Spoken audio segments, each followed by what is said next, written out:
Good evening, everybody. Welcome back to the Enough to Keep Going podcast. This is episode number 204. This is the GX Show, part one for August 5th, 2021. Tonight, we'll be talking our picks plays. I'll be talking about what we've been playing recently.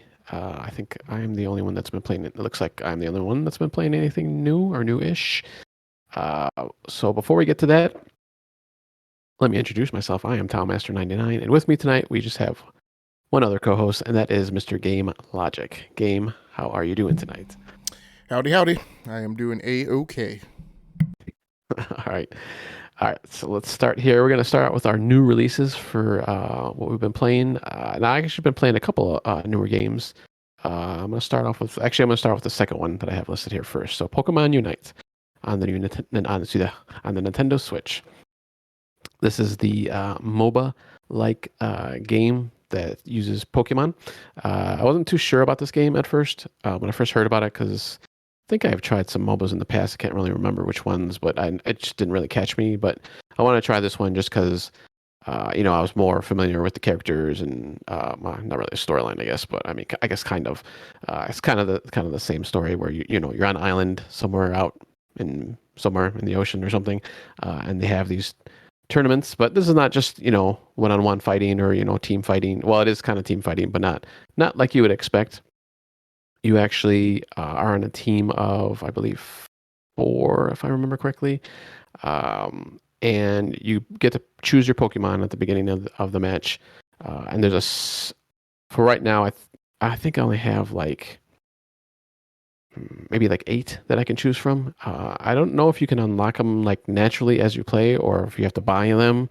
I'm still kind of going through that. So, but I have a few that I can unlock, and the only thing I've really unlocked for them is like character skins and like little costumes and stuff. So I know you can buy them. They have a little store there in the menu screen, so you can buy more characters if you need to. But yeah, you pick your Pokemon, you jump into the game, and there are like basically kind of go where there's these kind of wild Pokemon out on they're AI controlled out in the world, out in the arena, and you can defeat those guys, kill them, you get some points and get some like energy balls from those. But then there's people controlled another team that you're actually fighting against too. So what you want to do when you kill them, excuse me, is you get the energy balls from them, and you have to go into their little goals, which I believe there's at least 2, and I think sometimes it kind of goes down to 1 depending on how if you're going back and forth. But there's 2 goals on each side for each team, and if you defeat one of the player controlled people, you go over to their goal and you kind of like do like kind of almost like a slam dunk kind of animation, and you kind of get points. That's how basically you win the overall matches. You get so many points, and then you win the match. I think there's a time limit too, I believe. I'm not sure if I've ever actually hit the time limit. I think we've always won. When I've won, I've always won with the points. So it's kind of going back and forth. I mean, obviously, if you're gonna, you play on a team, you want to try to stick with your partners, or at least one of them, because if there's like 2 other Pokemon that come at you, the player controlled ones, it gets you're pretty much down for the count if you're by yourself. So especially because as you play, you might start off with like, I'll say one of the main starters is like Charmander, and you actually evolve him up as you play. So I believe as you like defeating the other characters and even defeating some of the AI characters, you get evolved, and obviously you get more and better and stronger powers that you can use against the other players. So you kind of do that back and forth, and then like I said, either by points. Well, it's just by points ultimately by the end of the match. Either if you hit the limit or if you hit the time limit. So like I said, I wasn't too sure about this game, but it's actually pretty fun. I've leveled up to the ranked matches now, and I've only played a couple of those. I think I've actually lost both of those. But I mean, it's a pretty fun game. I was actually pretty surprised, and it's going to be interesting to see if I can actually. And from what I've read too, I think it takes a while. It takes a lot of grinding, but actually, unlock the Pokemon during the actual matches or during the actual gameplay. They have, I don't know, at least 2 different currencies. I think maybe even a third one. So I think there's one for like the characters you can unlock, and there's another one for like the outfits for your trainer. Which I mean, the trainer's fine, I guess. I mean, you only see them every once in a while, like just in the beginning and the end of the match. But to customize that person, so I mean that's fine. But I think it's kind of a waste just because you don't really use the trainer really at all for much or anything really. So, She's just kind of sitting there. so is this the MOBA that Swiss and DBQ have also been playing? Yes. Yeah. Cool. Now, if memory serves, you are not a MOBA guy. Is that accurate? No. Correct. Yes. Yeah. So I mentioned that. I was like, I never really that. But the only reason I played it or tried it was because of the Pokemon, characters, because I knew them.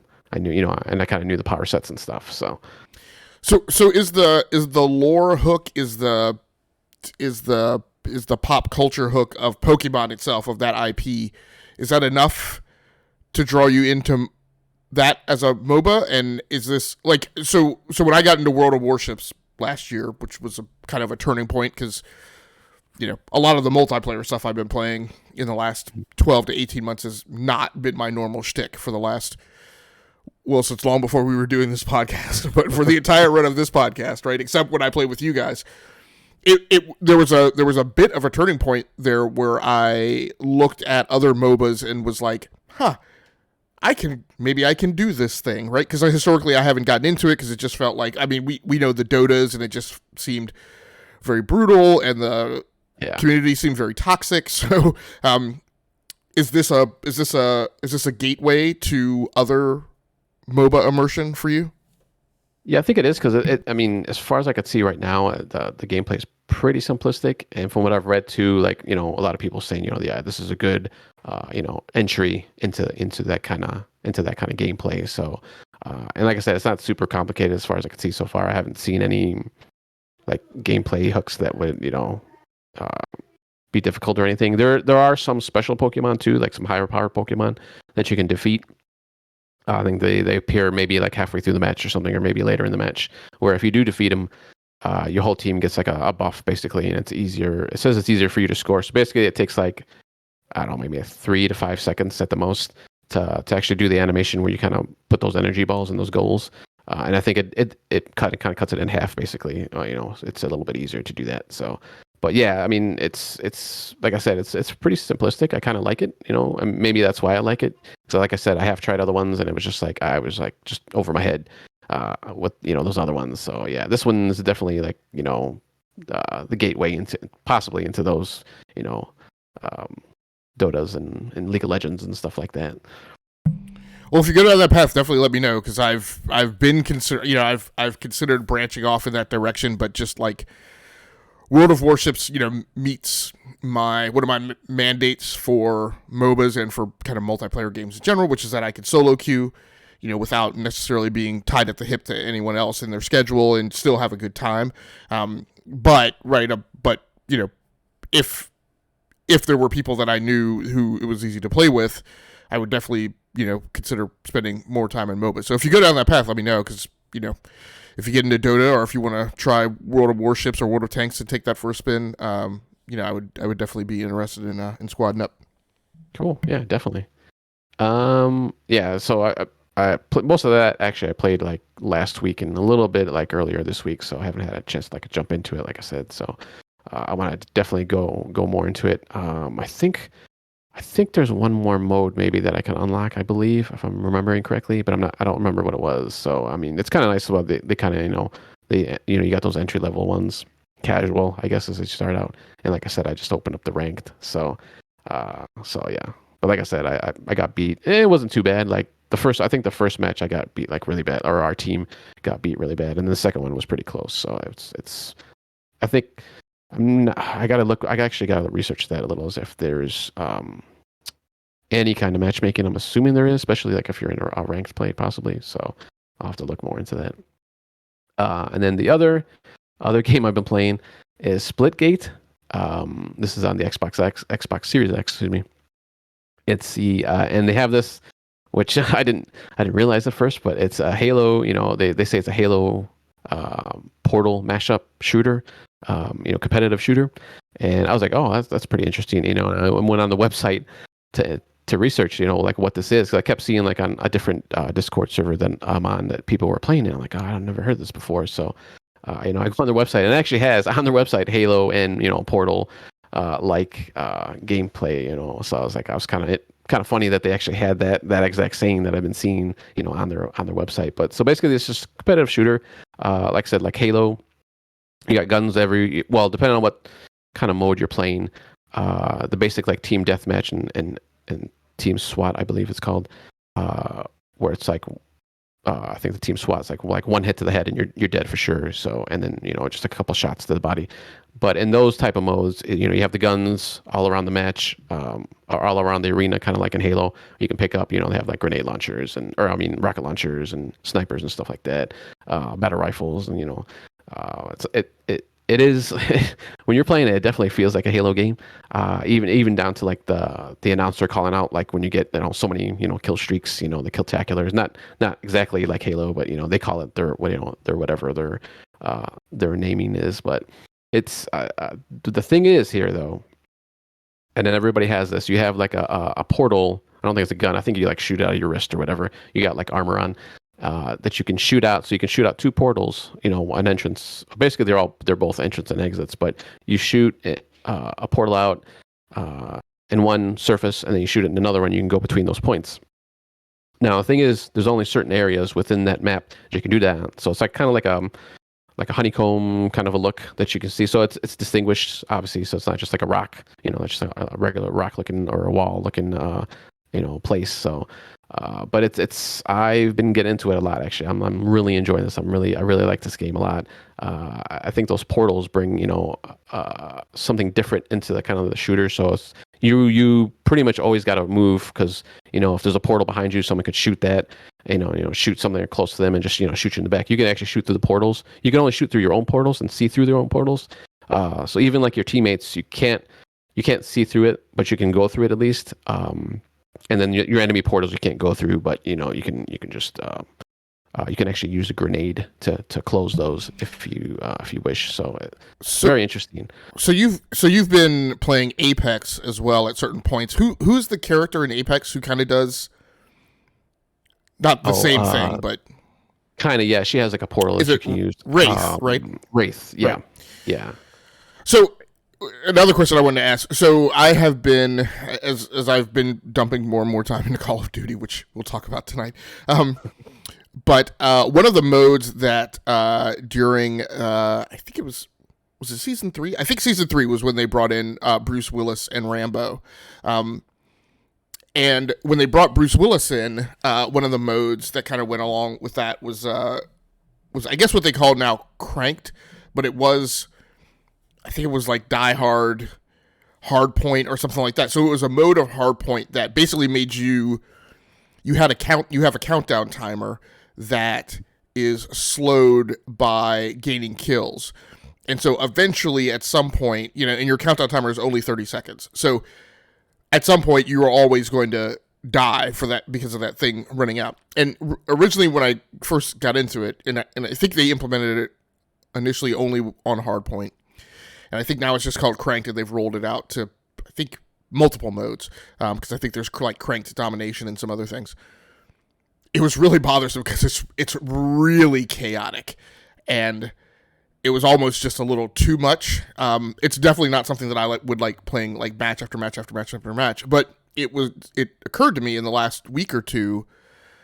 I was like, the one aspect I do like about Cranked is that it cuts down on the camping, because somebody can't just wait and camp in a certain spot because there's no way in the world that they're going to get enough kills to keep their Cranked meter from running out just because of people running by. And yeah. I don't know, and none of the Call of Duty maps, none of the Black Ops Cold War maps are anything like Rust, right? Or any of like the really teeny tiny maps, which admittedly I prefer, but none of them are so small that you could just camp out in one spot and survey like the entire map. So does this aspect of the portals, does it render kind of the same effect? Does it cut down on the camping and keep everybody in motion and make the game always dynamic? Yeah, I mean, you're like I said, you definitely have to keep moving. There's some spots that I've seen on some of the maps where maybe you can kind of camp, and I kind of did it myself, but The other thing is too, so you have the little, you have your little map, your area map on your screen, and I think it does this in Halo 2. It's been a while since I've played. I played it the other day, but I wasn't even paying attention to the map. But where you can actually see the person, like if they're running or walking, even relatively in your area, it'll pop up on the little mini map. So you kind of know where people are, at least in the general area where you're at. So that's another kind of aspect where you can't really camp because I mean, even if you move a little, unless you're crouched, which I believe was kind of like in Halo 2, you don't show up on the mini map. But I mean, like I said, you got portals. Depending on the map too, like some of them are fairly large, other ones they're probably like medium to large size. I don't think there's any really like super small maps. There's some that are like kind of tight corridors, I guess, but even then, like there's a good amount of the portal areas where you can like shoot the portal. So yeah, I mean, you might get a couple kills maybe, but then eventually you're gonna get taken out somehow. So it's interesting though. I mean, I at first when I saw it, I was like, eh. I was kind of thinking the same thing where I was like, I don't know if this kind of just kind of a gimmicky kind of a thing, but it really does like change like how you play and how and even like you really have to be like a team. You have to work as a team to win some of these matches, especially on the ranked matches. Which once again, I just got to the ranked levels on the ranked matches on this game too. So yeah, I mean, I definitely it's something that I really like and want to keep playing. And now it's in beta right now. So I don't know if you saw the fervor online, but there was, a lot of, brouhaha about, the wait times because you basically what happens right now and what happened pretty much since I've been playing is as soon as you boot up the game, you go past the title screens and the dev stuff, the developer stuff, and you get put into a queue right away. And the queues, from last week and even a little bit at the beginning of this week were like an hour to 2 hours long. Like it pretty much didn't matter what time of day. And remember though, this is a beta, so which I think a lot of people didn't put in their mind, like this, and it's a free game too. So I mean, obviously people are going to be downloading this game and trying to play it. And I didn't realize this is actually a 2 year. It was released 2 years ago on the PC at first. So yeah, yeah, well, we can swing back and talk a little bit about its history. So, are you saying that you bring up the game and you might have to wait an hour to get into a match? Yeah, so I never waited that long. I think the most I've ever waited is like 15 minutes maybe, and I don't, I mean that just might be their time, kind of like Windows time when it's trying to download or install something. You kind of get that time limit, and then like it bounces back and forth. But yeah, I've never really waited more than 15 minutes to get into a match. And once you're actually in the game, and so when you're in that queue, you just see like a static screen, and it just has the text saying you're in a queue, you got to wait, and it doesn't even tell you there like how long you're gonna wait. It just says you're gonna wait. If you want to see wait times, go to our website or Discord or whatever. So how long is it? I'm sorry. Go ahead. I was gonna say once you actually get in the game, you're like in the game. Then you could just play as however until you turn it off, basically. So you're good. So how long is a match? I think the most. It depends on what you're playing. I think the most I've seen is like 8-minute time limit. Okay. And there's actually a couple of them I think that are 5. Okay. I think that might be the team SWAT ones, maybe. Because I mean, like you said, you get a headshot and you're pretty much dead right away. So it's really not a queue for a match. It's really a queue to get onto the server. Because you say once you're on the server, then you no. I mean, it's definitely. I'm certain I can easily understand how people are confused, and I mean that doesn't make it too horribly different than like the Star Citizen model because there's only 50 people per server, and so you can get into situations where you're waiting to get onto a server, or like somebody's trying to get you into multiplayer on Star Citizen, and they can send you an invite, but you can't get on until one person leaves and it drops to 49, and then you can jump in, like if you're fast enough. So, yeah, I kind of get it. I don't think I definitely wouldn't have just my schedule. Like I just wouldn't have the elasticity for that. Like during the week. Yeah. It would have to be on something like a Saturday morning where I had like a 6-hour block of like free time. Then, I could grab my coffee, get in the queue, and then, jump in whenever. Yeah. And the times always change. Like obviously during the day, like during the week, it was like shorter. So, and even like today, I think even yesterday, I think it was like 5 to 10 minutes, and it like jumped up to 30 minutes now tonight when I was looking at it. So, I think they're getting better. They're they're optimizing or whatever they have to do behind the scenes to get things going. Are you able to spectate while you're waiting?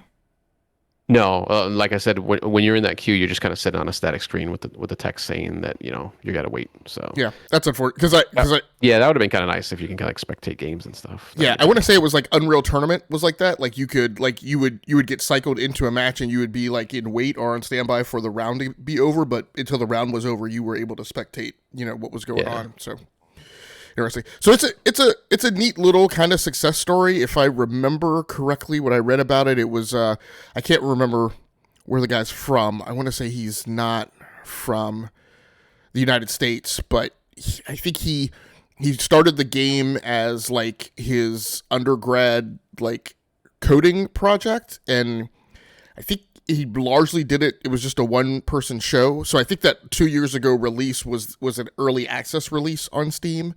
Yeah, and it's been kind of out in the wild as an alpha, I want to say. And he has been able to secure, I think, upwards of $10 million in funding, maybe $20 million, and has been able to bring on staff. I think he had an open. I don't know if it was an open alpha or maybe it was a beta, but he's had one round of funded release testing out to the public once before, when I still think it was just him. Maybe he had just brought on some, one or two additional people to help.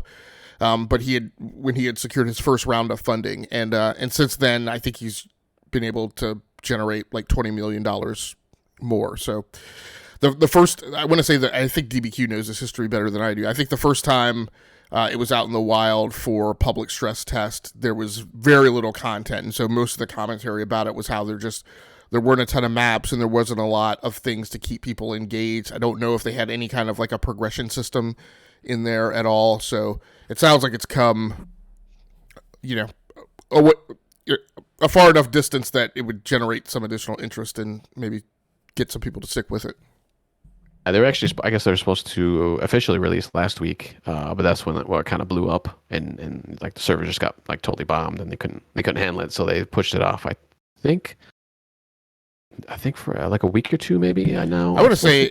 I thought I saw it pushed off for like a month for like a launch in September or something like that. September. Yeah, you might be right. Yeah.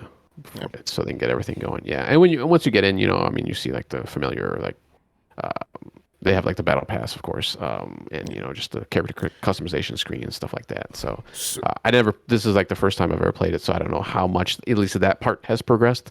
Right. So it'd be interesting to see kind of how it was even just like 3-6 months ago till now. So you talked at the outset about how you were concerned that the portal shtick was a gimmick. So how is the gunplay? How is the fluidity? Is there wall running in this? Was another question I wanted to ask.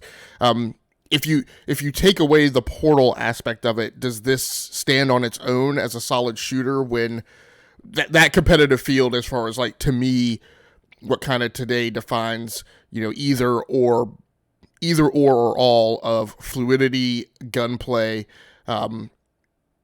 balance, and progression, right? And I think about Call of Duty, Destiny 2, and Apex, even though I'm not an Apex fan at all. How does it stack up against those without the portal stick? So there is no wall running. You do have like a backpack that gives you kind of a lift, so you can stay in the air for like maybe 5 seconds or so, and then it cools down, and you got it again. So there's that other part which I forgot about, which I always forget about even when I'm playing. But I think without the portals, it would. I mean, it's like I said earlier, it's like very Halo-like. Like even in the movement and stuff, even in like the jumps, you kind of have that floaty jump even without the backpack or the jetpack part. Because you can just tap it and you just do like a regular jump, and it's kind of that floaty Halo jump. So I mean, it would probably just be like oh hey, this is just like a Halo clone. But the portals do make the difference.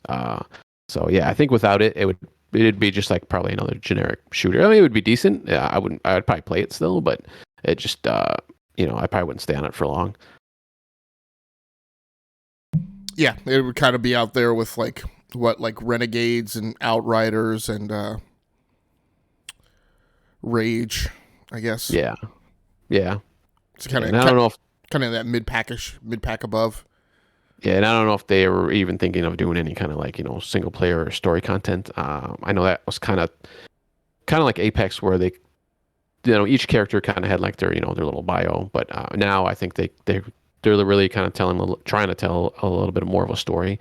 So I don't know if, and kind of they did that in Spellbreak too, that kind of magic battle royale game, where they kind of just, it was like, here, here's your gameplay, play the game, and then kind of later on, like a season or two, like a year or so afterwards, then they kind of tacked on the story. So I don't know if these guys are going to do that too. I mean, they're probably not even thinking about that now. They're probably just trying to get everything trying stable, to survive. yeah, trying to get everything going. Right. So yeah, we'll have to see how that pans out. But yeah, I'm like I said, I'm still enjoying it, and I'm gonna keep playing that one. So yeah, I mean, because we talk about this all the time, but in a world that has a couple years ago it was all about battle royales. I think now today the competitive marketplace is just all the shooters are kind of in the same thing, right? So whether you're multiplayer or a battle royale or co-op. Maybe co-op is a little differentiated, but if you're a competitive PvP shooter game, you're all competing against each other, and you've got Battlefield coming out. All of these, I said 4-player co-op. I feel like the 4-player co-op games can take market and sales from the competitive shooters, but the competitive shooters can't take market share from the co-op shooters. Like people who want to play co-op, and they're not necessarily going to pivot to go play, a PvP multiplayer game. But there are PvP multiplayer competitive people who like playing co-op too. But at any rate, my point is, Splitgate is coming out. Each year we think that the heat is dying down, but like they're coming out this fall against Battlefield. You've got another game that we're going to talk about in the Pix Place tonight that is now deploying its own, it has deployed its own multiplayer, but now it's going to release it as a standalone, which must mean the package multiplayer must have been hugely popular to get the publisher to greenlight launching it as a standalone. You've got Chivalry 2 that just came out and has some legs underneath it. So you've got lots of things coming out in this space, and all hopes for Splitgate, but man, they pick quite a holiday season to come out in. yeah, you got and then you got Ubisoft's X Defiant coming out too, which is a shooter too. Is that a mobile game though, or is that a? No, that's console PC. It's console PC. Okay, all right. Yeah, so that's their Call of Duty, what people are calling like Call of Duty, basically. Call of Duty competitor. Call of Duty. Yeah, so I mean, which is that one came out of nowhere. Like I wouldn't even have thought of them doing any kind of Call of Duty ish. Like they have Rainbow Six, but that's a little bit more methodical. So yeah, it's not a run and gun shooter on steroids like on speed like Call of Duty is. So yeah, so it'll be interesting to see how that fares too. Yeah, I heard you guys mention it last week, but for some reason, like, you mentioned it in like right in line with the conversation about Renegade Ops or whatever the mobile game is that Ubisoft was shutting down. So listening to it in the car. Yeah, Elite Ops, something like that. Listening to it in the car, I was just like, oh, it's another mobile game. So that's interesting to hear. Yeah, no, yeah. Very cool. So, yep. All right. So, if there's no other questions on anything, let's jump into the Pix Plays. Excuse me, from last week. This is the Explore Your World Pix Plays. So where you kind of use the map as the character. You're not necessarily going from point A to point B with little arrows pointing where you want to go. Which a little bit, I guess, in this game that we have, you can kind of do that. But you can also kind of just freeform yourself. So we both, it looks like, have been playing Microsoft Flight Simulator. You on the PC? I have been on the Xbox Series X because it just came out last week for the Xbox, which is pretty cool. Because I mean, otherwise, I don't have a PC right now that can that can play this game. So, how's your experience in this related to our Pix Plays? So I have a long storied relationship with Microsoft Flight Simulator, as you might imagine. Maybe not as long as some others, certainly, because there was a period of time where I'm a flight sim junkie, but I would not have played Microsoft Flight Simulator from like 2000 or whenever it first came out till like 2010. Whenever Microsoft Flight Simulator X came out, or 10, however you want to term it. I was always one of those people who said, why would I ever fly a flight sim where you don't shoot anything? And so, only really old grognards will remember that there used to be Microsoft Flight Simulator and Combat Flight Simulator, which was a shooty flight sim game in the World War II era. And I didn't play Combat Flight Simulator 1, but I did play Combat Flight Simulator 2, which Microsoft used to do a thing. I want to say that the setup was the same as Forza Motorsport and Forza Horizons, where the flight simulator team iterated on the engine, and then I think it was a different dev team who then the engine was given to make Combat Flight Simulator. So I have very fond memories of Combat Flight Simulator, flying my F4U Corsair like the Black Sheep Squadron. So, and then I did play this when it finally came to Steam. I think again back it was still Microsoft Flight Simulator 10 or X at that point. But I mentioned on the show before that at some point the Steam version broke, at least for me, where you could save games mid-flight, but I could never successfully reload them. And so it was kind of like if I flight planned like a 6-hour flight, I would literally have to play like the entire 6-hour flight in one sitting. And I was like, yeah, I'm not doing that. So, Flight Simulator, this version of Flight Simulator, kind of has some hitchy-gitchy associated with save files as well. Surprisingly, I discovered that cloud saves are not automatic for this, which really surprised me as a Game Pass game. At least as far as I know, the default traversal path that I came across for saving files, it's a local save. And so I had to get burned by that once before I figured out to save flight plans and in-game flights to my OneDrive. And then that, works so that if I go play on a different PC, I just start from that save file. Unfortunately, though, the other nit is that there's no autosave, which again really surprises me from the purveyors of Microsoft Office, who I saw the progression when there didn't used to be autosaves, and then there were autosaves, but you had to turn them on. They weren't on by default. And then historically being a person who can't stand Microsoft products that activate features that I don't activate by choice, when they enabled autosave in Microsoft Office, I initially had a very visceral negative reaction to it. And then after time, I was like, at least it's saving the file for times that I don't. And I'm a very religious person who doesn't forget to autosave. But the reason I mention that is because in the most recent flight, which I've been having fun with, I had flight planned a trip from Columbus, Ohio.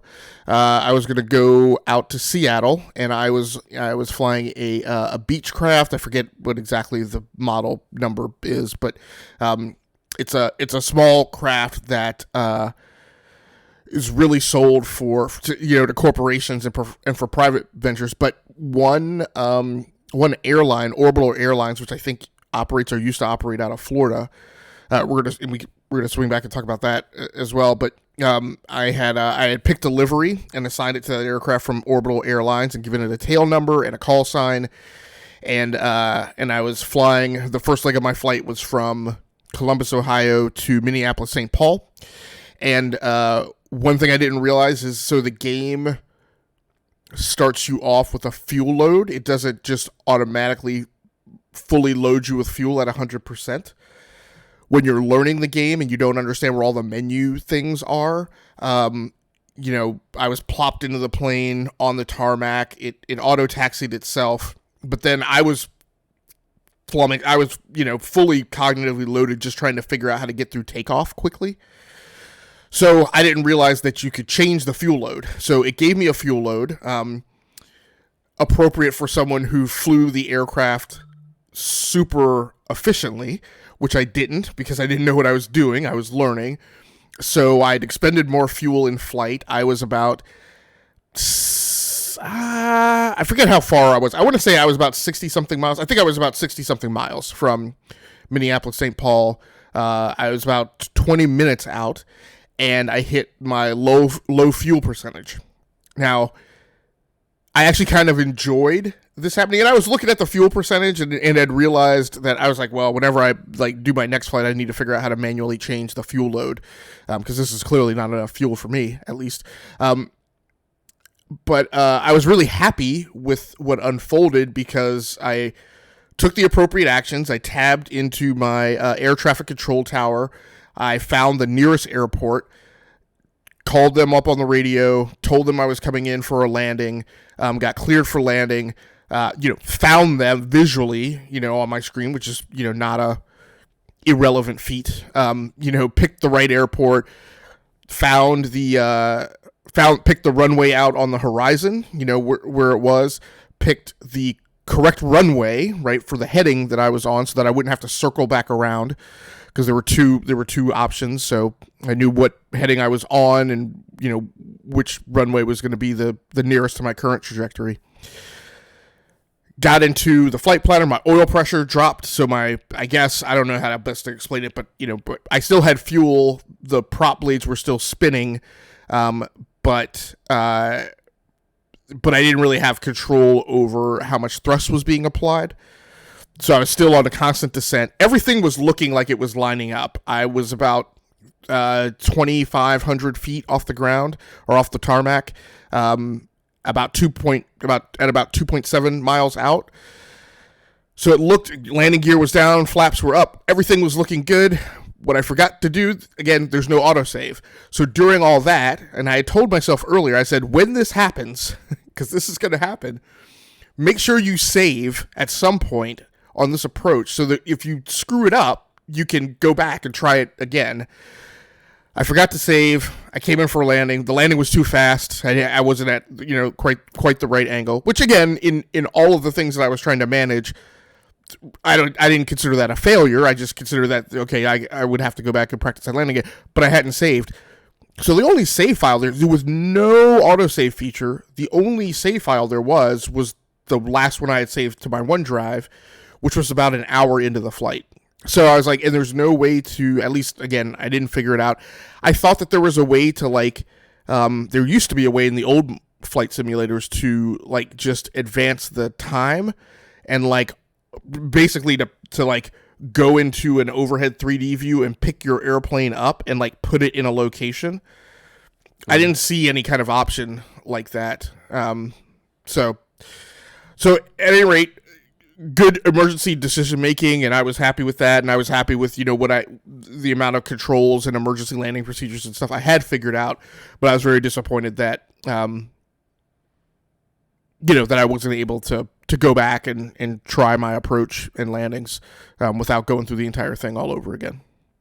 So when you didn't make the landing, did you just crash, or did you just have to fly back off? Nope, it just crashed. I still attempted the landing because I've been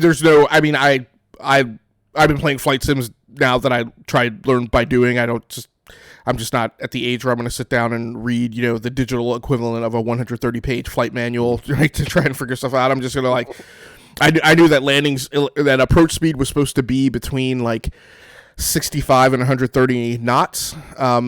But again, I had lost all oil pressure, and so there were flight control surfaces that I didn't have any control over. So I should have nosed up as I came down for the landing. But again, I was flustered just trying to get the aircraft down.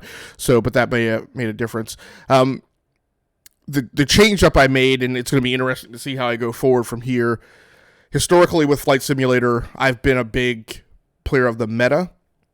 And so I have really gotten into the flight planning aspect and some of the other research. I talked about that livery that I applied. So I as I'm doing flight planning, I go off and research old airlines and liveries and, what the history of that, flight line was. So I found, this Orbital Airlines and read up on where they operated out of and where their normal routes were and kind of their history of how long they were in practice and, unfortunately famous crashes that had happened on Orbital Airlines and what kind of aircraft they flew and all that. So I got a lot of the aviation history of the thing, which to me is part of the fun of Microsoft Flight Simulator.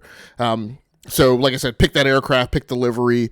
But normally I fly Flight Simulator planning actual commerce routes, right, and then flying them, and I fly them real time. So a 3-hour flight for me is a real 3-hour flight. So at this point, I think I'm going to retire from that kind of activity. And I know like what a lot of other people do is they fly like the scenic routes, right, and they buzz the tower and they go through the canyons, and I'm like, yeah, sure, that's maybe 10% of aviation, like that people do, but like so. But I think that's what I'm going to do, a little more of that, maybe kind of a mix. So I picked another famous or like popular kind of route or area that I'd read that people like to operate in real aviation, not in flight simulator, but out in Utah. And so I picked up after that crash and programmed a much shorter flight, like a 1-hour flight. I didn't fly the whole thing, but a 1-hour flight out of a little airfield in Utah. Flew over the Moab Desert, got some screenshots and some video of flying over some rock formations and stuff there, buzzing the tower at one like little crop dusting airfield. So it was pretty cool. Still flew that orbital aircraft, so it was pretty neat. And then the hardware, little joy that I got out of it is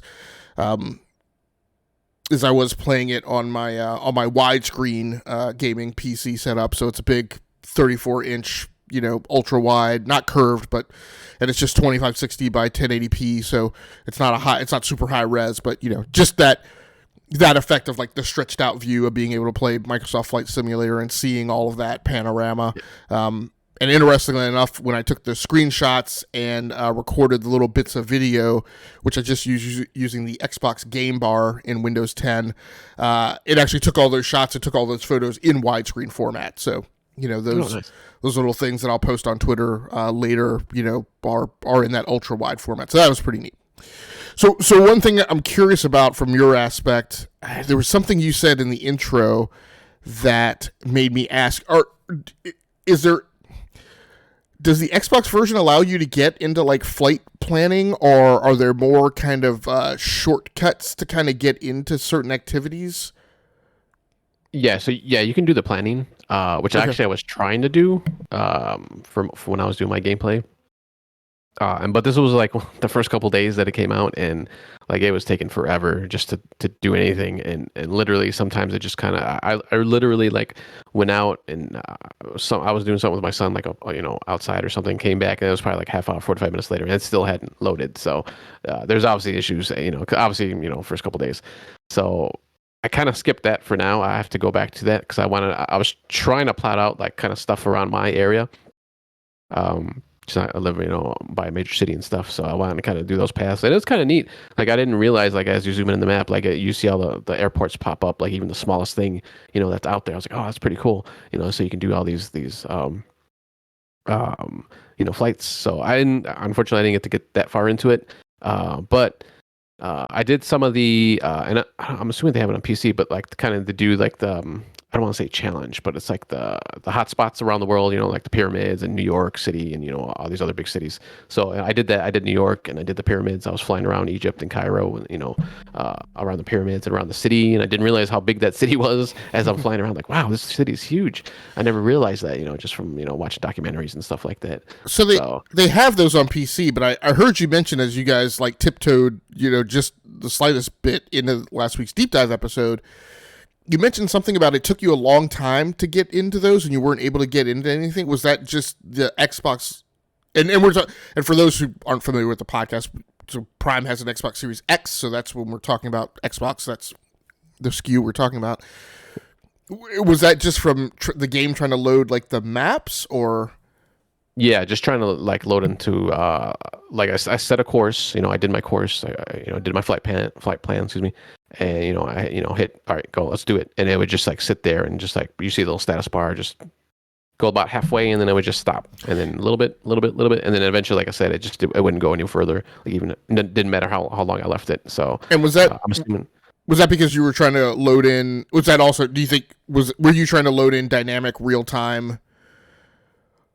Like weather and traffic and information and stuff like that, because the game defaults to Right, whatever flights you choose and whatever plan you set up, it defaults to it's at that real time, and it's trying to grab Oh, okay. Like all that info. information from the real world. Yeah, so it's like the 2 flights that I've planned, I've randomly picked a different time of day and had it not load in because I'm playing at night after work, and I'm like, I don't want all my flights to be at like 9:30 p.m. So so my first flight, I planned, and it was a takeoff. It was a pre-dawn takeoff, and so it was dark, and then it transitioned to sunrise, and then the second flight that I flew was at like 8:00 in the morning. So it was a pretty bright, sunny day, not super hot at the time, but yeah, because I think I think it still loads data, but it's data that somewhere in the cloud is already captured and cached,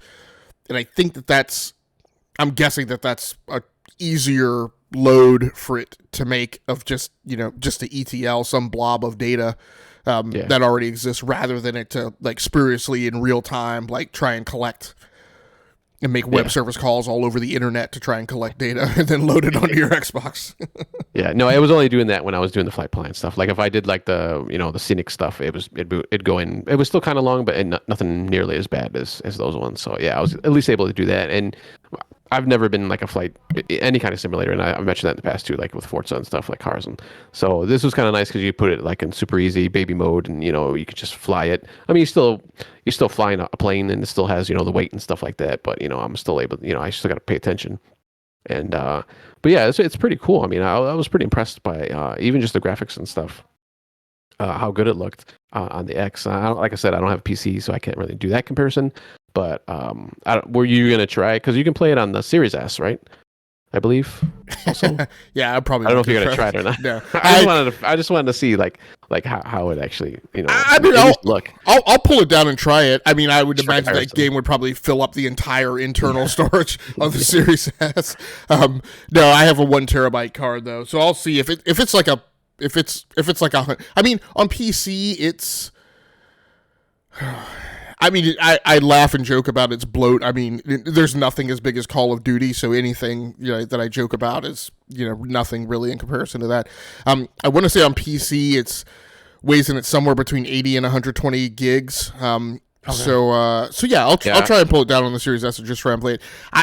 I've become, I don't want to say dissatisfied, but again, being a hardware guy, I've become bothered enough with the Series S's performance on Call of Duty that I know that I want to go to a Series X at some point. So like how Flight Simulator would perform on it, I would wager, having just played it on a GTX 1060, I would wager like isn't that great. Now when I say that, my disappointment in the Call of Duty like is in that pre-match walking screne where like all you and your 5 teammates are on the screen and they're all walking, through whatever background scene. So and when you're doing and when you're manipulating loadouts, so it's just loading textures at that point. The game, it plays fine.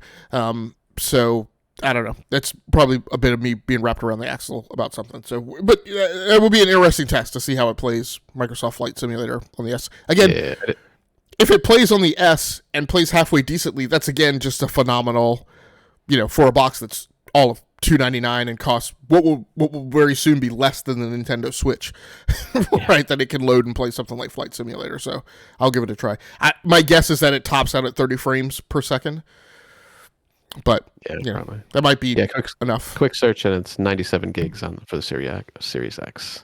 Okay, yeah, I'll pull it down and give it a try since I can initiate that from like my phone app or something. But yeah. I was going to ask you, I had a question. Oh, so when you're doing your flight plans, were you sticking to cockpit mode like all the time, or like when you actually doing the flight, or would you kind of like switch around and look outside and stuff like that? I switch around, not for flight. So I do my flight planning because I thought you said flight planning at the start, but I do my flight planning, just on PC at least. Like you hit a button, you hit a tab. It's a big like big picture mode kind of set of big blocky squares, which to me on PC is completely unnecessary. Like they could make the squares smaller and just put them all on one screen. So I think there's a little it's a little consolified for the UI. Just because like it looks very much like the Xbox's like Blade, like the old Blade UI where the current Blade UI too, where you like you get like 4 blocks. Like on an ultra widescreen display, on a 34-inch widescreen display, I get 4 blocks, right, of menu items, and then I have to scroll over to get to. And I'm like, what is this? So, but there's a tab there that you go into that's world map, and you can search and scroll and do all kinds of stuff there, and pick your runway. So that's where I flight plan. But in actual flight, I go back and forth between in cockpit and the external mode. I have not. I know that there's a way to do it. I just haven't messed around with it enough to figure. Like I haven't figured out how to get into mouse view mode on the external camera. So when I go to the external camera and I'm flying with a flight control system, this most recent time I just used like my derpy one, which is just the Thrustmaster X. That was my next question. Was if you had the hardware, which I figured you did. yeah.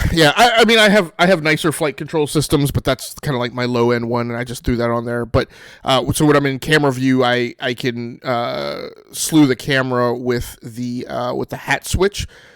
But it's not. I don't have fine grained control over it, so it's not like I can rotate the camera through 360 degrees. I hit left or right, up or down, and it pops to a 90-degree, off axis view from one of those angles. So, it does give me a button where, on my stick, it's configured to the button 1, which is the trigger for from what would normally be like a combat flight sim. But so when I pull the trigger, the camera does look over at the closest point of interest, and so I do get some like camera angles from that view that would be more akin to just. But there's some way to unlock the camera and just slew around with the mouse when you're in the external view. Oh, okay. I just haven't figured that out yet. I go back and forth between cockpit and external. Is there a VR mode for a PC? There is. I have not particularly tried it. Interested in it. No. It would just be. So I have flight sims. Look around the cockpit, I guess. Yeah, I have VR flight sims and space sims 3D shooters. It's a lot of effort to get that. I mean, it's effort to get a flight control system up, but then on top of that to rig your VR stuff again for a setup where I don't have that stuff rigged all the time. Yeah.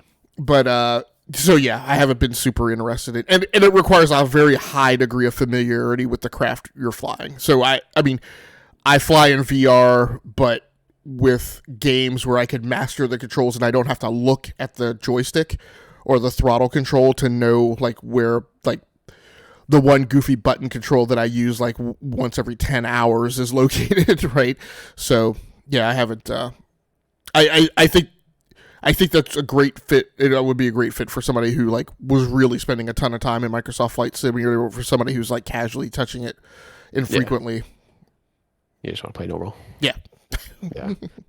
Yeah, and of course, I did the thing where I was looking for my house on the map. So I tried that. I actually did that without, mapping it, mapping anything out. I just, here's the area, boom, I dropped myself in there and, I was flying around. I was able to see it. But it's not obviously 1-to-1 because evidently I live in a forest in Microsoft Flight Simulator. So there's a ton of trees, more than, that's around here. But it was kind of cool just to fly around the area. And obviously you don't see like, all the landmarks aren't totally, like I said, like 1-to-1. Like, if there's like I think I have like a Home Depot or something, it's just a big building there, it doesn't have the signs and all that. So it's just kind of a generic thing. So yeah, kind of hard to navigate, but I got the gist of it. So it's kind of cool. Yeah.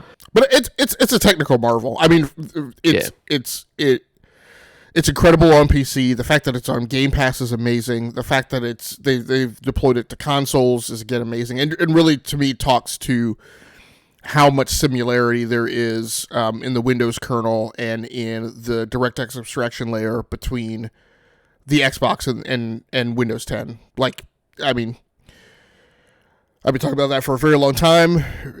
People who seem to be fans of the other political party seem to like refuse to believe it, but I'm like, they're coding for DirectX, right? Like it's not that far different from coding for PC. So Yeah, that's it's pretty amazing.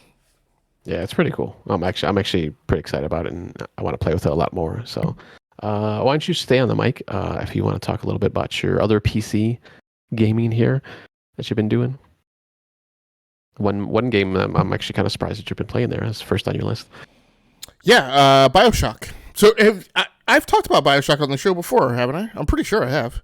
I don't remember. Maybe. I mean, probably. Yeah. I don't remember. Okay. There was one point last year. We may not have been on when I played. So I mean, I played Bioshock when it came out. It was came out in the Vista era. I think it was one of the games that made me go buy a MacBook and put Boot Camp on it to play my PC games, because Windows Vista was a broken mess when it came to video gaming when it first launched. But as far as hardware driver support went, but I have been going back, but I periodically go back and revisit it, and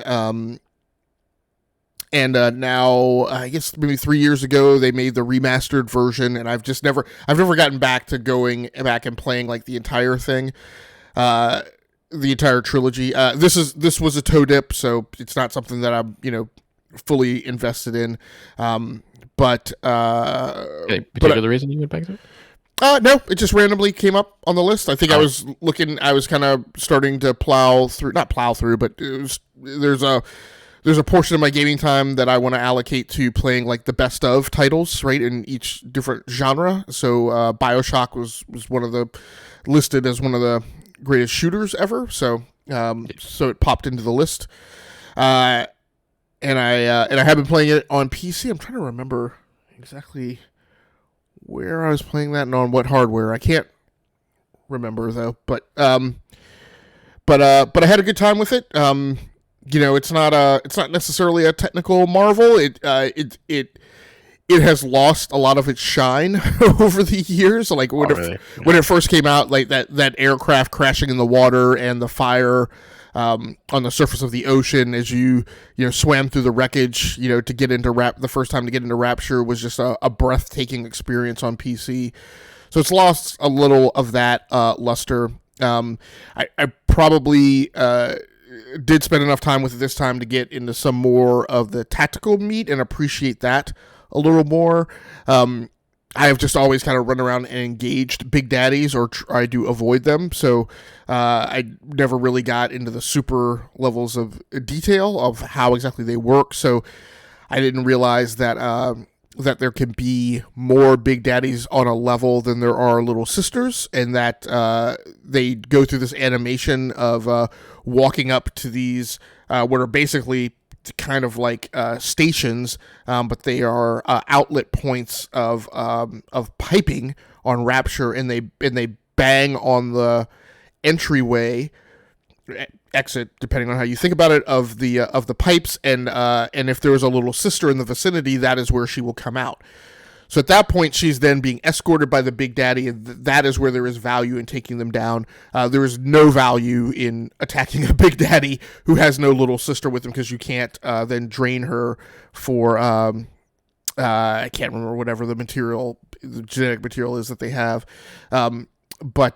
So I'd progressed far enough into the game that I'd gotten a decent enough array of weapons, that I had some tools and some things to choose from in taking down a big daddy. It was not as stressful of an event as it had been in the past for me. So I had the grenade launcher and had like 3 different types of grenades. So I was able to lay down like proximity mines, and then I was on a level where there were some corners and a lot of vertices, and I was able to run around behind cover. In a certain area of the room, I was kind of able to run around a pillar while the big daddy like ran around and like couldn't get an angle to shoot at me. So that was enjoyable.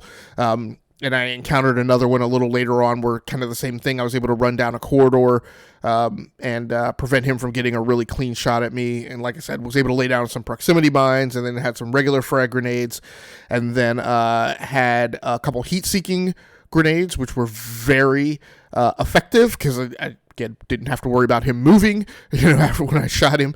So that was awesome. And then in this playthrough, I'm in the mode of just, I am going to drain the little sisters. I'm not going to be their savior. So So yeah, and hacking, probably the biggest meta of the game that I enjoy the most, is I probably spend way too much time for that. That's probably why I haven't progressed as far into that game as I should, because I can't bypass a vending machine or a safe without hacking. I like never use the auto hack tool unless unless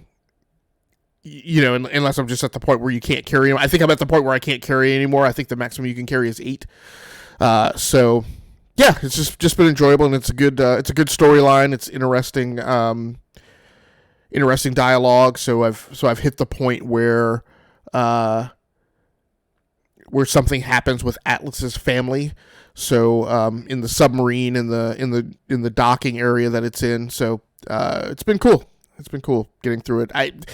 A little bit of I never like these missions that give you too much like busy work and just kind of stuff that is just like isn't really fun, but just like a time spend, and that kind of interferes with your fun, in my opinion. And so there's this one mission where you have to take photos of a certain type of splicer. So I just finished that, but I had to like run all over the level. And interesting that we had the map assignment this week. It wasn't Bioshock wasn't my map assignment pick, but I definitely had to dig around in the map and figure out where the heck I was supposed to go on the level, because level mapping in Bioshock is not very intuitive, and figure out where I had not been and had not found a spider slicer to take the photo of it. So, but it was cool, and being able to juggle the plasmids with like your normal weapons is pretty neat. Yeah, good times. I got to get back to that one. I played it back on the 360 when it came out back then, but I don't think I really got too far into it. So it's definitely something I want to go back and try out. And I didn't realize like all those games came out on the 360, all the Bioshocks, Infinite and 2. I thought Infinite for some reason came out on the next generation after that. Yeah, but and I want to say I'm pretty sure that the Bioshock collection is available for the Nintendo Switch. Yeah, it is. So, yeah, I'll probably will pick it up. Yep, exactly. Yeah. All right. So, and then next up, your go-to here. Yeah, Call of Duty Black Ops. So amazingly enough, I have figured out I've been engineering some different time management approaches to managing my time in Black Ops, and not just like sitting on that game and playing it for 2 or 3 weeks straight. But I did get into it. Probably Season 4 had probably been on the street for a week before I finally got into it. I wasn't consciously aware. I don't keep track of like the start dates of the seasons, but I was able to jump in on this one soon enough, and played it on the Series S. I put X there, I don't know why, but played it on the Series S, and then and also on PC. So and played with keyboard and mouse I played with both keyboard and mouse, and then with controller on Xbox Series S. So finished the Battle Pass. Nice. So I forget what. Let's see if I can get into my app very quickly. So my ED has crept up a little. I've played so many matches now that to make my ED, the needle move on my ED, now it's painful. But I think I'm at Prestige 229. Oh, nice. Is what I am for this season. It's always so difficult to to pull up this information. Yeah, it's been a while since I've played. I think I played at the beginning of the season, and then I kind of just dropped off, and I was playing. I can't remember what I was. Something took me off of it, actually, so I haven't played it for a while actually. To jump back in, I think I'm actually going to jump back in the Warzone with a friend of mine. So yeah, I've been wanting to play. I keep forgetting there's a place where it's like right at your fingertips, and I just always miss it. So yeah, I think I'm at 229, 230. Like I said, ED has been creeping up. I've been spending a lot more time digging into the loadouts, and I don't know if I'm frustrated by it or not, but like it's very clear that like there are, a handful of weapons that are the GOAT weapons, and that's what everyone plays with. Yeah. And so look, just if you come around the corner and run up on somebody with a KSP or a FAR or an XM4 or one of these GOAT weapons, like you're going to lose. Even if you have the equivalent weapon in the class, or the same weapon, a weapon from the same class equipped. Like there's just certain ones that with certain configurations of attachments that if people are playing with those, you're just. So I've gone back and forth between like using like the top 10 like loadouts that I've Googled and found, and then getting tired of that because then it's just the same weapons over and over again, and I'm like, no, I enjoy playing with all the weapons and like rebuilding my loadout. So, but it's been super fun. So,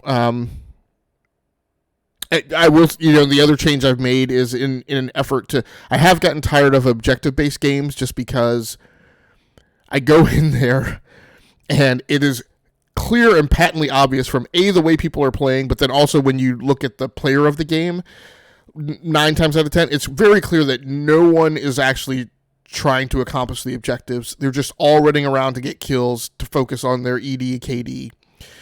So I feel... There's a part of me that feels bad because I know that my KD is lower because I'm the guy constantly running to try and take the domination point, right? While everybody else stands around it to try and get kills. So, but like, you're not going to capture the thing unless somebody actually sits on it. So, so I feel like I'm always sacrificing myself, and then I'm never on comms. That's the other thing I've seen is I don't know whether it's my prestige level or how I'm playing, how well I'm playing, if you say that. But like now, like when I go into a match, like I've gone into matches and like the entire opposing team squad is in a party, right? And I'm like, well, I guess if they're all coordinating together, like I just more and more of the teams that I see, like it's clear that people are on comms and that they're working together. Teams are using tactics and strategies and like controlling choke points, and I'm like, yeah, these aren't a bunch of randos playing together. So, but I am one of those randos. So I'm like, I don't know how I'm ever going to get over. So, but yeah, it's been fun otherwise. Yeah, I always like using a different weapon. I always change my weapons out like after each match. So I would just get bored if I was just doing it, the one weapon all the time. I have been trying to settle down and not. I've been trying to build loadouts and just play with like those 10 loadouts, and I still have a few more that I need to unlock. And then during part of this run too, I was specifically looking at, okay, what do I need to do to unlock diamond on some of these? And some of that is a grind too far. But I should say, I will say, during this run, I also started incorporating playing some hardcore mode. So there are aspects of hardcore that I like. That is also another mode that kind of reduces a little bit of the camping, I think. Yeah. And actually, to a certain extent, I believe the hype that some people have peddled that hardcore mode is better because you don't have bullet sponges, and they are correct. It is not necessarily more fun, but there are aspects of it that are better. So when I get to a point where I'm done kind of monkeying around with loadouts and get back to a full set, I will probably go back and play some more hardcore. Nice. Yeah, I don't think I've played any hardcore at all on Cold War. At all. So there are certain. What pushed me down the path is, well, number one, there's certain badges that you have to get on the way to Diamond that are one shot, one kill headshots, and like the only way to get those in high number efficiently is to play hardcore. Like you're just like the grind you would have to do in core matches just would be forever. So snipers all the time. Yeah. And then there are some daily challenges that come up that are only applicable to hardcore matches. So yeah. Yep. All right. So let's stick on the PC with me. Actually, for once, I'm actually playing a PC game. Nothing that you'd actually might expect, though. Well, I guess kind of. So I've been playing Fall Guys recently. I actually bought it maybe a couple months ago, but just been this past couple weeks, maybe even 3 weeks, that I've actually started playing it a lot. One of my friends, actually the guy I was playing that I will be playing probably Warzone with, and actually played Warzone I think last year quite a bit. He was wondering, he was asking about it. I was like, hey, do you have it? And I was like, I don't have it. And, obviously it's not on. He doesn't have he just has a PC, so it's not on any of the consoles yet. Or any of the consoles I have, I should say, Switch or Xbox, and it's not cross-platform, so I couldn't play it. So I was like, I think my laptop can can handle Fall Guys. And it does. It's fine. It's goofy cartoon characters. So just like Don't Starve, it's it's something I could play on my PC. So, but it's fun. It's a fun little party game that we play like for an hour or so, and then we jump into like Call of Duty or Fortnite or something like that. So it's fun. I haven't won anything. I haven't won the crown yet, which is the big when you pass all the levels. But I've gotten close a few times. But yeah, I'm gonna keep playing it, and it's a fun little party game. So it's cool. And then the other game that I've actually gone back to on the Switch is DC Universe Online. Once again, my friend had that, and I think he forgot that I had it. So I mentioned it the other day, and I was like, "Oh yeah, we got to play it." So we've been playing that. I've been trying to get used to that again because there's kind of a lot to that. If you want to get really down into it and get all your gear like how you want it and do that kind of stuff. So I'm trying to ease my way back into it, and we're playing. He's like levels like way above me. I think I'm what am I, like 12 or 13 I think on the Switch. I have an 18 character on the Xbox. I started that up because I didn't know if it was cross-platform, which it's not, at least not with the Xbox or the Switch. I think it's only cross-platform on PC and PS4, and I'm assuming 5 if it's on there. So I'm playing my little 12 character, and I've been having fun. I like it. It's a superhero. I used to play what was it called? Was it Champions? I think it was kind of like a superhero game back in the day, MMO. Yeah, Champions Online. Champions Online, yeah. And then there's another one too. I think even before that I dipped my toe into, but Champions I played a lot of. And this is kind of the same thing. You can just create your own character in the DC universe and use power sets from Superman, Batman, Wonder Woman, all the different characters. So I like it. It's pretty cool. So I'm glad I dropped from it just because I didn't have anybody to play with. So it's nice that we can play together. So it's cool. And I will have to go back and find. I can't remember if it was Champions Online or City of Champions. It's a derivative of a game that was of a superhero role playing game, pen and paper role playing game that was highly popular in the, I want to say in the 90s. So City of Heroes. City of Heroes. Okay. Yeah, and then I think Champions was the next one. Okay, gotcha. And it might have even been the same company. I think it may have been. Yeah. Yeah. Kind of just like refining their craft. So, So I have a lot of fun. We're gonna continue to play that. So, question on DC Universe. So, tons of content from the CW shows, from the multiple reboots of the Justice League cinematic universe by Warner Brothers, and then also Titans has seen a resurgence now that it has shifted from whatever DC's short-lived TV service was over to HBO Max. So any of that content found its way into kind of DC Universe Online? You could do something. They have actually, I've seen it even before when I was playing, they'll bring in like the comic storyline, like they have Flashpoint is the current one. So if you're, familiar with kind of the Flashpoint storyline from the comics, they've brought that in there. And I've seen other ones from Batman and Superman and stuff like that. So they do bring, I haven't seen any, the movie or TV stuff. It's possible they've put it in there, but like I said, I just got back into it, so I haven't seen it. And I haven't bought anything because you can, everything I'm doing right now is all, free.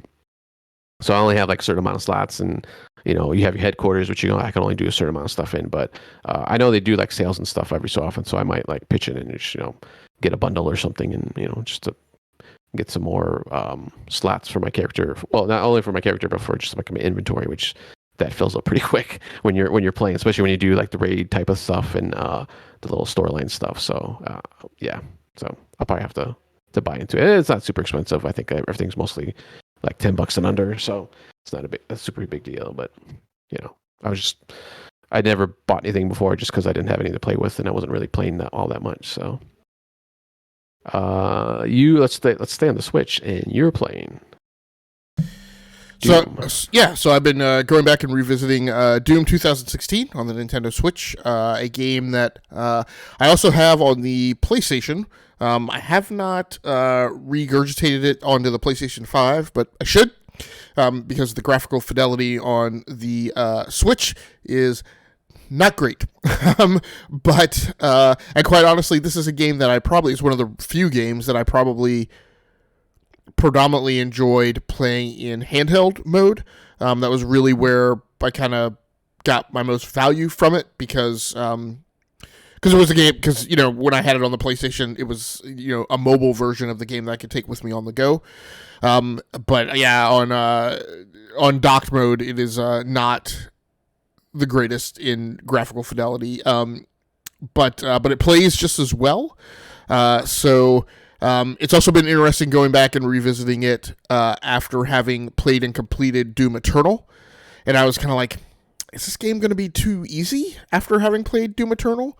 It is easier. The big thing for me is it's less frustrating because a lot of the things that I felt were cheesy in Doom Eternal are not as bad in Doom 2016.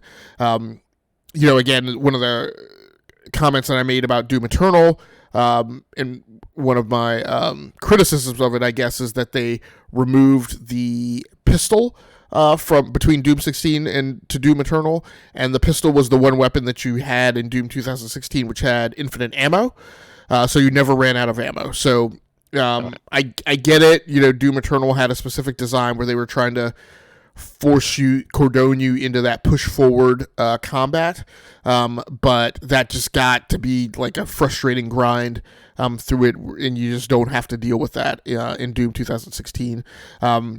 I have also, at least not yet, I did just recently get the BFG in Doom 2016. I have not yet.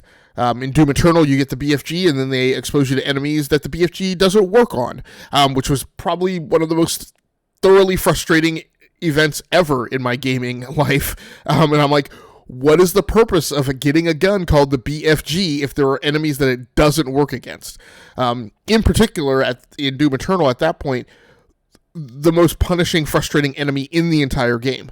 But I got the BFG. It was kind of a neat puzzle that you had to deal with, because I got killed twice. I'm trying to get through that puzzle because you get to the room with the BFG, and it's game's 5 years old, so I don't mind if I'm spoiling it for you. But you get into the BFG room, and it drops the entire floor out of the room, and there's a laser grid. So you initially, the first time through, I fell down onto that. Then you try and outsmart it and jump onto the top of the little shielded container that the BFG is in. And you can see me play through this on stream, and I'm on top of the container, and I think I've licked it. I think I've got it. They then drop a laser grid on the top of the canister, right, and kill you that way.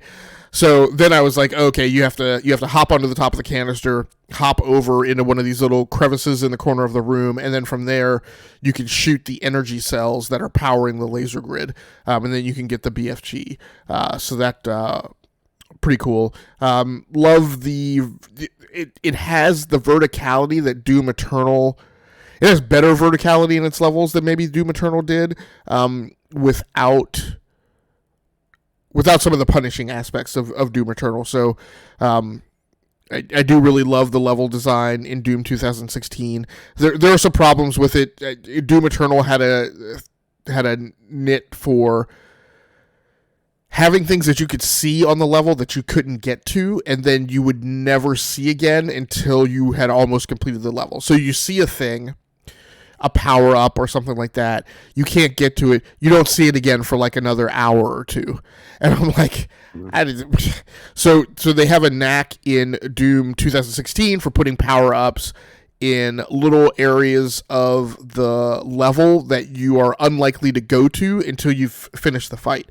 So on about 8 occasions in a row, I found a power up like after I'd already killed everything on that level. So I was like, well, that's not going to do me any good. So, but overall, Doom Eternal was like 30% good times and then like 70% frustrating, and that formula is reversed in Doom 2016. So I've enjoyed playing it, and it's been a good first experience going back to the Switch during a time where I was like, I really need to get something out of the $2.99 that I spent on this thing, because it's just sitting here collecting dust. So I've been having a good time. I think it's a 13-hour long game, and I think I have maybe 2 hours ish left. Nice. So I'm actually closing in on rolling credits. Yeah.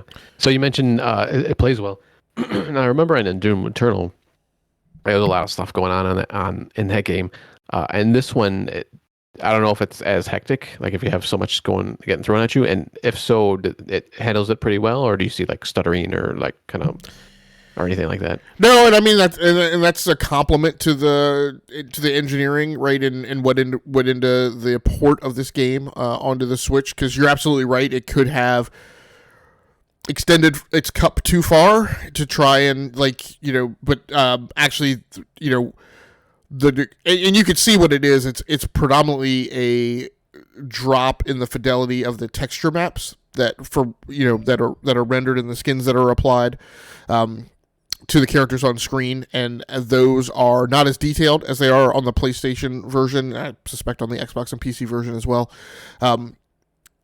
But it is such that it allows it to maintain frame rate without any. I haven't noticed any dips, so it seems like whatever frame rate it's at is pretty consistent for the entirety of the time, regardless of what's on the level. You can see the DNA for some of the frustrating enemies that get rendered in Doom Eternal, so you could see the seeds of that in Doom 2016, but they never take them to the extent of like the Marauder in Doom Eternal. But you could see there's some type of enemy. I think of them as being akin to the witches or the wizards or whatever in Destiny 2. So like the enemies that float and fly 20 feet over the ground. Yeah.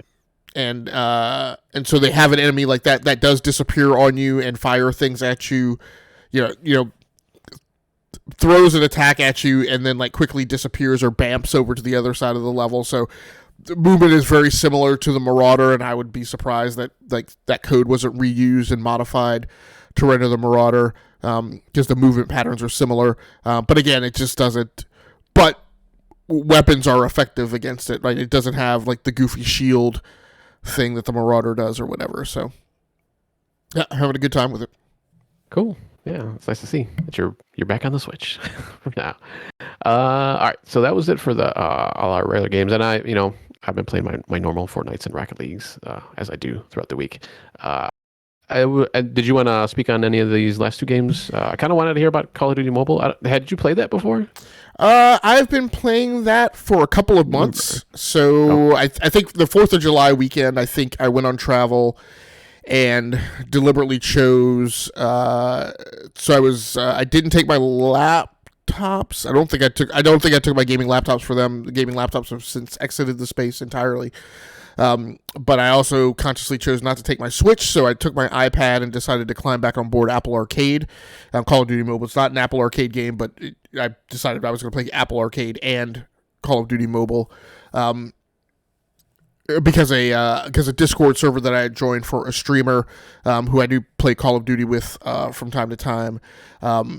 A lot of people on that server are into Call of Duty Mobile, and I was like, we'll check this out. And so, of course, an Xbox controller connects and works with the iPad now. I got into Call of Duty, which is much more so akin to the Modern Warfare design than the Black Ops Cold War design. Which has some inherent problems in the UI, as far as I'm concerned, and as far as in managing your loadouts. You just have to porpoise and dumpster dive multiple levels down into the loadout to like get your attachments on, and you can't see like all of the attachments on one screen, and all of the options for the attachments on one screen. So there's that. It's a little bothersome. The other thing is, it's a mobile game, and so like the number of unlocks and the number of things that they throw at you, it's like you get a bonus for logging into the game that day. You get a bonus for like going into multiplayer for that day. You get a bonus for playing a ranked game. Like it's just it's never ending. And then there's a way for you to watch. You can watch a minute and a half like trailer for another game, and that gives you double XP for the next round. Now there's a certain point, like I have tons of stuff unlocked in that game that I haven't even used or looked at yet. Whereas in the PC version, and with the UI change in Cold War, I can get around things so quickly that I've literally touched everything that I've unlocked in that game, down to ornaments and stickers. But in Call of Duty Mobile, it's just so much more difficult to get into things and understand what you have unlocked. So I tend to, on mobile, whereas on PC, I tend to, over a couple sessions, configure all 10 loadouts and use all 10 at various points. On Call of Duty Mobile, I tend to like configure my loadout when I first start a play session, and then I just basically don't touch it anymore unless I unlock some things for that specific weapon. That all being said, I don't know what it is, but my KD on that game is like a 6.3, and I am pretty much always, I mean, in 10 matches on that game in a night, I'm the MVP 8 of the 10 matches. So yeah, and 90% of the time I get the play of the game, which the play of the game on Call of Duty Mobile, it highlights the last kill. It does not highlight like the best play of the game. So I appear to be doing incredibly well, even though I would say that it's the fact that I use controller and other people are using touch, but it says, I don't know how accurate it is. It says on the game that, hey, you're using a controller, so you're going to be match made with other people who are using controller, and it appears you don't have any choice about that, and that it's locked. So again, I don't know if that's the case. What I don't know about Call of Duty Mobile is I don't know that it does skill-based matchmaking. So I don't know if I'm just being thrown randomly into matches with other people who may not be of similar skill, and therefore it's the old Call of Duty play where like you're playing people who, and not saying I'm better than that, they might just be new, right? But where I might be playing with people that I'm significantly more experienced than or better than, whereas in Call of Duty Mobile, in Call of Duty on PC, like it's SBMM, so it's like it's a brutal grind, and like you're lucky if you keep above a 1.0 right ED.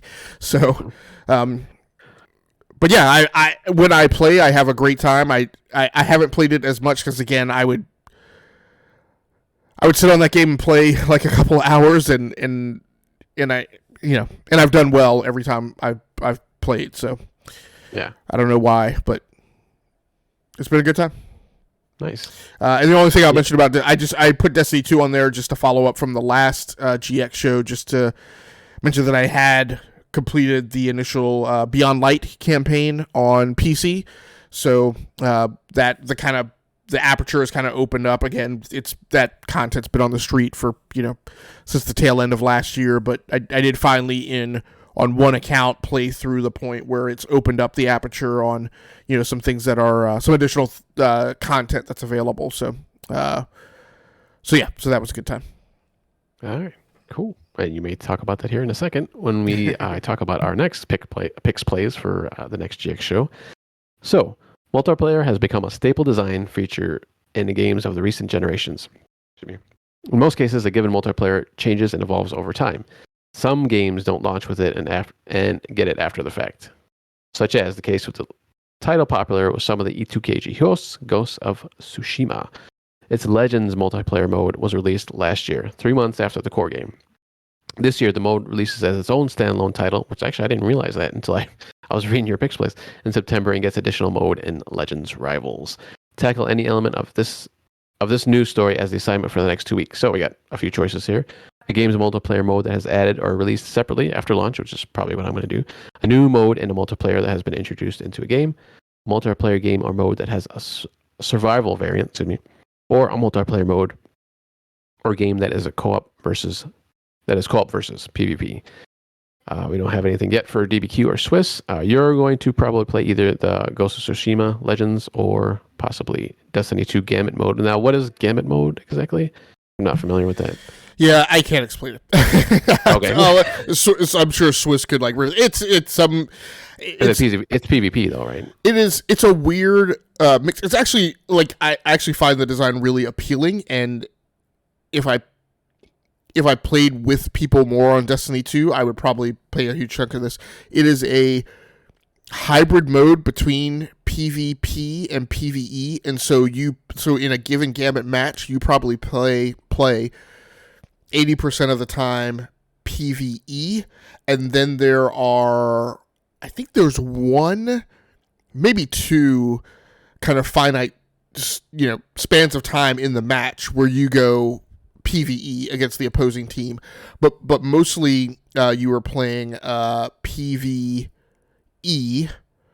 I can't remember if I said PvP or PvE, but basically you play a large part of the map, you play a large part of the stage of the match co-op, and then there are points where you and the opposing team, I think, switch maps that you're playing on. You're playing against them in terms of score because you're trying to beat them to the objective. In terms of you're trying to achieve the same objective as they are faster than they are. But there is a point, I think it's 1 point in the match, maybe 2 points. I think it's one, where you do play directly against the other team. Again, you're still in the race to try and complete the objective, but there's a point where they throw you all onto the same, where they teleport you and throw you onto the same map for a minute or two. And during that time, you're again still trying to achieve the objective, but then you can combat them directly to try and slow them down from achieving the objective. I'm sure I'm murdering that in some way. Swiss and DBQ are much more familiar with that game mode than I am. Okay. Yeah, I think I've seen it before. I didn't know what it was. So cool. I think I'm going to jump into which I haven't for a very long time, GTA Online. So that was released obviously separately. I think 3 to 4 months, maybe 6. No, I don't think it was that long after the initial like single player story mode was released on GTA 5. So I'm gonna give that a try. See how that is. See how I fare. All right. So any other comments for anything we've talked about today? No, not at all. All right, cool. So please join us next week for our deep dive episode where Game Logic will be hosting and Swiss and myself will be the co-hosts. Thank you, Game Logic, for being on tonight. It was just old school, 2 of us. Please take care of each other out there. Thanks for watching, and we will see you next time.